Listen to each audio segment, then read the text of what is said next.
Crystal Palace versus Chelsea, Sunday morning in America, Sunday early afternoon if you're in the UK, guys. It's a huge game. And let me tell you this, and then we're going to hop straight into some squad news, a couple news articles really briefly, and then a squad build together. This is a match that I think our Chelsea Football Club should absolutely be dominating. I'm aware we've been in transition, right? We've had injured players. We've had some squad unrest, some different things. But I think that this game between Chelsea and Crystal Palace should be a game in which our Blues don't just get by, but dominate. We'll get into score prediction and goal score predictions, all that stuff at the end. But I'm just saying now up front, this is a game we must win. And I think we should win handily. If this was the beginning of the season or last season, I'd be saying something very differently. I'd say this is a trap game. This is a very confident and good side with a tremendous manager in Oliver Glasner. However, there's a lot of problems at Crystal Palace internally. I would say much more actually than Chelsea right now. Not to mention, of course, they have far less resources. So, let's just talk about a few of those things. Of course, the biggest news being Marc Guéhi leaving, right? He's now at Man City. Marc Guéhi, the cornerstone, the foundation of that back three defense for Crystal Palace is gone, and they have not even they're a good defense, but they haven't been as good as they have in the past, and now they're losing one of their cornerstone pieces. So that is huge. And now there's reports coming out that Jean-Philippe Mateta is now asking for a transfer, whether it be this month or the summer. It's looking like he might even want to exit this month. There have been a couple rumors linking us with him. And if you guys remember, you can go look at past videos. I don't even know which video this would be a long time ago. I said I would love for him to be the kind of guy we bring up as depth. But nonetheless, Crystal Palace are having a very hard time both maintaining their star players and also even with those players performing. In their last 5 matches, they have 0 wins. We have 1 in the last 5 in the Premier League, so we're not a whole lot better, but they have 0 wins. I think it's 3 losses. You can correct me if that's incorrect. And they're now kind of suffering in 13th place. Of course, we know, right? The Premier League is a extraordinarily, it's a very tight league, right? I'm losing my words here. Because if you could have 2 good weeks essentially as a team and hop up, 6+ places, but you could have 2 bad weeks also as a team like Chelsea, and you could fall down many places. So nonetheless, though, they're not performing to standards that they would have hoped to in the past. And that's because some of their best players, even Mateta, has only 8 goals this Premier League season, whereas the last several seasons he was much more prolific in a lot of ways. So, and then their defense again is not quite as solidified at the back as they would have hoped for in the past. So for those issues, right, I mentioned Guéhi already leaving, Mateta wanting to leave, which is a whole issue of culture as well when your best players start wanting to leave, which we'll talk about later regarding Chelsea as well. And then lastly, though, Oliver Glasner has also been rumored to possibly be taking future vacancies if they do open up. So, for example, if a Tottenham fires a Thomas Frank, which I wouldn't be surprised by, Oliver Glasner would probably be candidate number 1. So they're losing their best players, possibly this window, all of them, and also they could be losing their manager. So this is a reason why we need to pounce in this game. We need to dominate this game. I think we can dominate because they've not been playing well. They just lost to, I think it was a non-league, like basically semi-professional team in Macclesfield Town in the Cup. And they're just full of turmoil. More turmoil than us. Can you believe it? A team is more tumultuous than we are, which is absolutely unbelievable to say, but it's the truth. So that's who we're playing this weekend. So that's just a little look into the current state of affairs for Crystal Palace. If any of you guys follow Crystal Palace maybe closer than I do and you have some more insight into some of those transfer requests, some of the managerial situation, feel free to drop that down below and educate me some more. But that's just from the outside bird's eye view.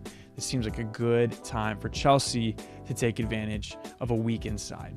So now let's hop into a little bit of news for our side, for Chelsea, for the Blues, about our players and what are some things that I think are important that we need to start to prioritize. So I'm going to pop an article up here for you guys, and basically all it's doing is talking about why did Cole Palmer miss out against Paphos, and also what is going on with Cole Palmer, because you've probably seen many of the stories talking about how why did he look so upset after his goal, right? From my side of things, and I heard some other folks talk about this, it's not surprising, right? He wasn't playing amazingly, and then he scored a penalty, which that is not the pinnacle of goal scoring for goal scorers.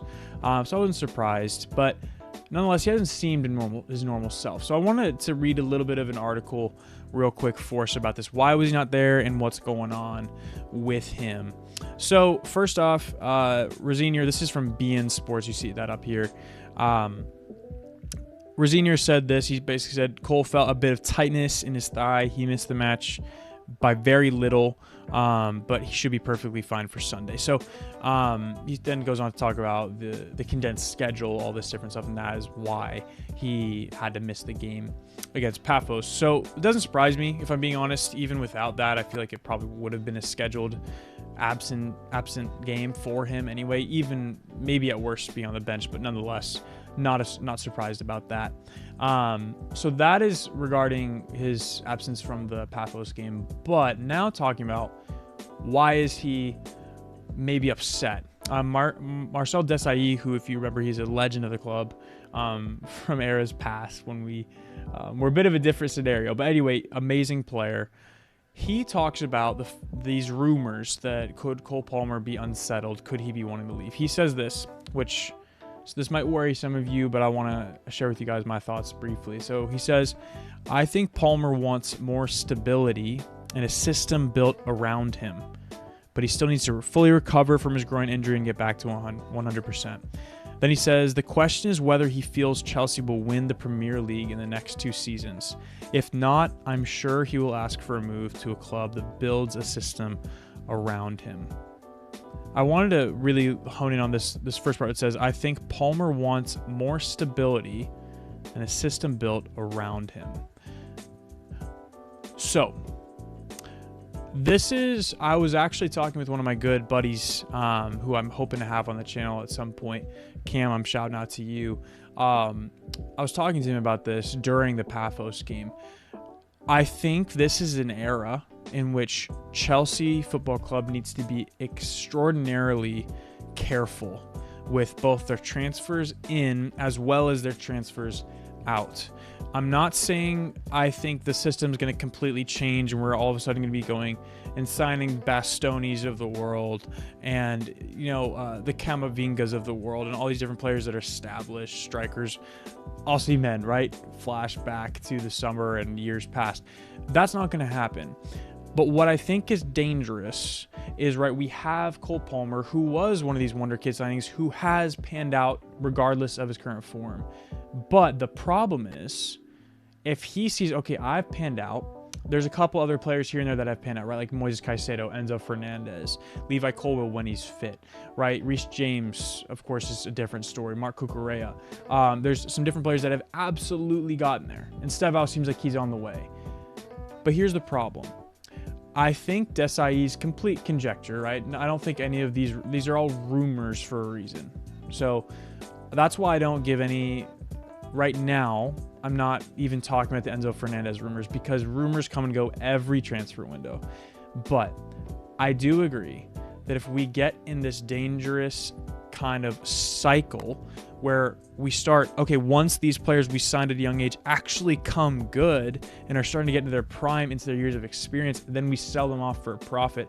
That is where problem will strike. If Cole Palmer sees, okay, we have Enzo Fernandez, world beater, World Cup champion, one of the best goal assist contributors from the midfield position in the Premier League, and now we're going to sell him for a big profit, I would also have a hard time buying in. I'm sure you would as well. How would you not? How can you believe in a system if whenever a player starts to actually come good and come into experience and age, he gets sold off? That's why I think, again, I don't think anything's near a catastrophic failure with losing Cole Palmer or any of these different things. But if we start to say, okay, let's listen to PSG, let's listen to Real Madrid, and let's sell an Enzo Fernandez, and then just plug and play an Andre Santos and hope it works out, your best players are going to become anxious and unsettled naturally. So that is, as if it had any power, which it doesn't. But just talking to you guys, we need to be careful about ruining an imperfect system by killing it off right once it's actually come good. So that's just a quick little tidbit. Cole Palmer should be good for the game this weekend. That's what Rosenior said. But as for his attitude, I think a lot of it is personal. That's my opinion. I think a lot of it is personal, whether it be, things off the pitch or also the fact that he's not been his normal self. He hasn't gotten to play the game he loves for a long time.